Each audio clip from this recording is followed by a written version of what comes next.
Right, so Eddie Hearn sat down with Kugan Cassius and discussed the fallout of the collapse fight between Joshua and Fury in detail earlier on today. And I just wanted to talk about it before I do. My name is Rahul J. Chan, this is the Battle Camp. Thank you very much for joining me.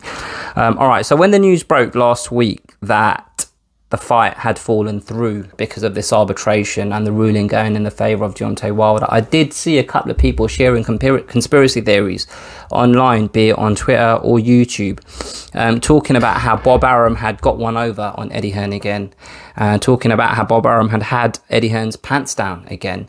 And I ignored those conspiracy theories because I thought to myself, if Bob Arum has Tyson Fury's best interests at heart, why would Bob Arum scupper an opportunity that would have provided Tyson Fury with exponentially more money in fighting Anthony Joshua in comparison to Wilder, and more importantly, the opportunity to gain the biggest accolade in the sport, which is being crowned the undisputed heavyweight champion? Why would he take that opportunity away from Tyson Fury intentionally if he's got Tyson Fury's best interest at heart? And then I saw this interview that Eddie Hearn done today, and it feels like Eddie Hearn is kind of on the side of these conspiracy theorists. And I have to say to you, he makes some valid points.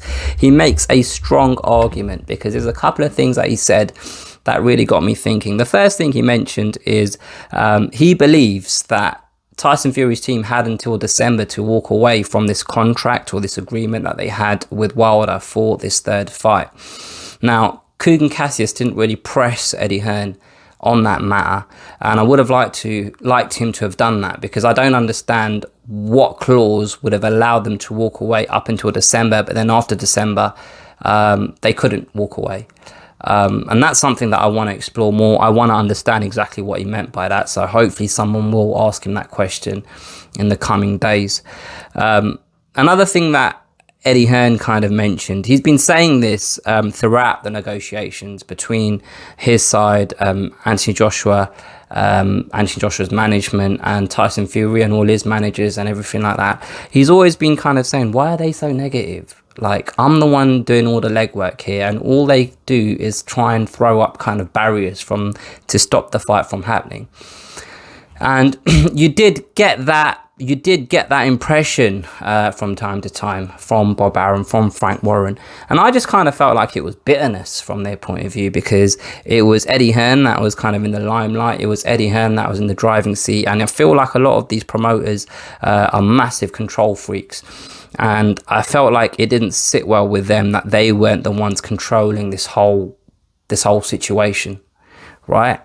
But the thing that Eddie Hearn said is, once this arbitration happened and the ruling was passed out, the attitude of Bob Arum, etc., was very kind of, it was kind of very, okay, well, that's it then. So we can't fight anymore. So we're going to go and fight Wilder. In fact, they had a contract drawn up and signed within days of the ruling happening. Bob Arum was already talking about dates for a fight between Wilder and Fury. And it just kind of just didn't feel like there was any fight from that side to kind of explore other ideas of trying to get Wilder to step aside effectively. I kind of feel like this heavyweight division currently, and I spoke about this in my previous video, it's very frustrating and draining, kind of nearly getting there and then things just falling out. It happens so often. It's kind of made me lose interest a little bit. But one thing that I definitely wanted to say on this video is, I honestly feel like Anthony Joshua is held to a very different standard to Tyson Fury. That's not just inside the ring. I feel like it happens a lot outside of the ring, because when fights between Wilder and Joshua were publicly being negotiated and those fights didn't happen, I saw a lot of voices on social media, and this is Twitter, boxing Twitter, and I saw a lot of voices kind of blaming Eddie Hearn, blaming Joshua for those fights not happening when we wanted them to happen. Now, in this situation here, I haven't really seen the same energy for Tyson Fury. And I feel like Tyson Fury benefits a lot from being the darling of British boxing Twitter, really. Like, it's very rare to see people say anything negative about Tyson Fury and the team behind him. And I feel like that's got a lot to do with a lot of the kind of negative voices and opinions of Anthony Joshua and Eddie Hearn, right? But like, the same energy needs to be kept here for Tyson Fury, in my opinion. Because if the shoe was on the other foot, all we'd hear people say is how Anthony Joshua ducked Tyson Fury and how Eddie Hearn and Joshua didn't ever really want this fight. Now, from what I can see and what I can tell, they've done everything within their power to get this fight over the line. And I called Bob Arum and his team inept in my last video, because that's what I put it down to, is just them being kind of big-headed and inept and not actually thinking that this arbitration was a risk. But after hearing what Eddie Hearn had to say during that interview today with Kugan Cassius, it feels like there's more to it than meets the eye. And this is something that I heavily accused Wilder's team of kind of looking after their own interests before they looked out for Wilder's interests in the negotiations that happened in the lead up to potential fights with Joshua, and why those fights didn't happen at that time.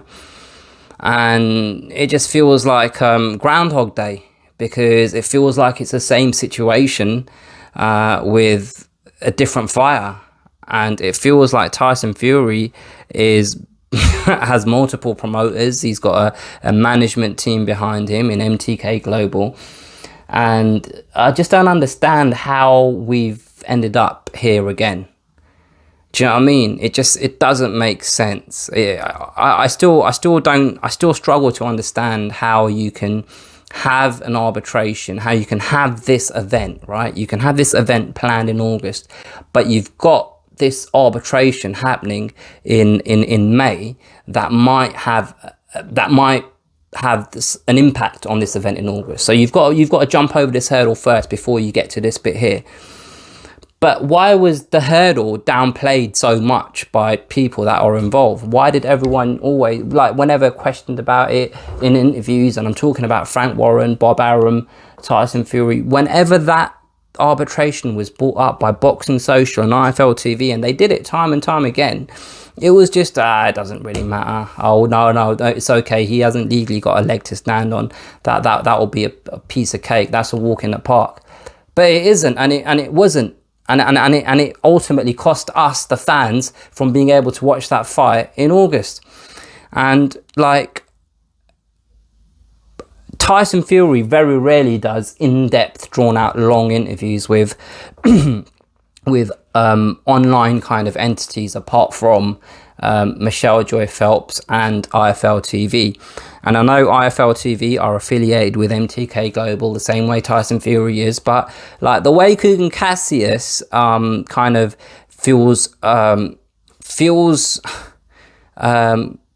what's the right word? The way Kugan Cassius feels comfortable enough in actually really asking Eddie Hearn, drilling down, like, why, like, what do you, like, asking him what others might kind of say are difficult questions. I really wish, when he does get an opportunity to sit down with Tyson Fury, that he has that same sort of outlook and really actually asks the difficult questions and not just accepts Tyson Fury's first answer. Because if he says things that contradict what he said in the past and what he's done in the past, he needs to be questioned on it. And if you're not going to question him on it just because you're both affiliated with the same management company, or just because you don't want to lose access to the fighter, I understand. I get it, because it's a business at the end of the day. But at the same time, it kind of, like, what's the point in any of this then? Like, what's the point in sitting down and saying, oh, I've got this in-depth interview? Because it's not an interview. It's just pre-staged then, isn't it? Do you know what I mean? but it's disappointing, and like I just haven't the only person that I've seen have this kind of energy towards Tyson Fury, the kind of energy that I think needs to be had towards Tyson Fury, is Sporting Icons. I've seen Sporting Icon make videos about all of this stuff. I've seen Sporting Icons tweet about it, and it's very fair. And until someone addresses these questions, and until someone answers these questions that need to be asked, we can't just sit here and accept it.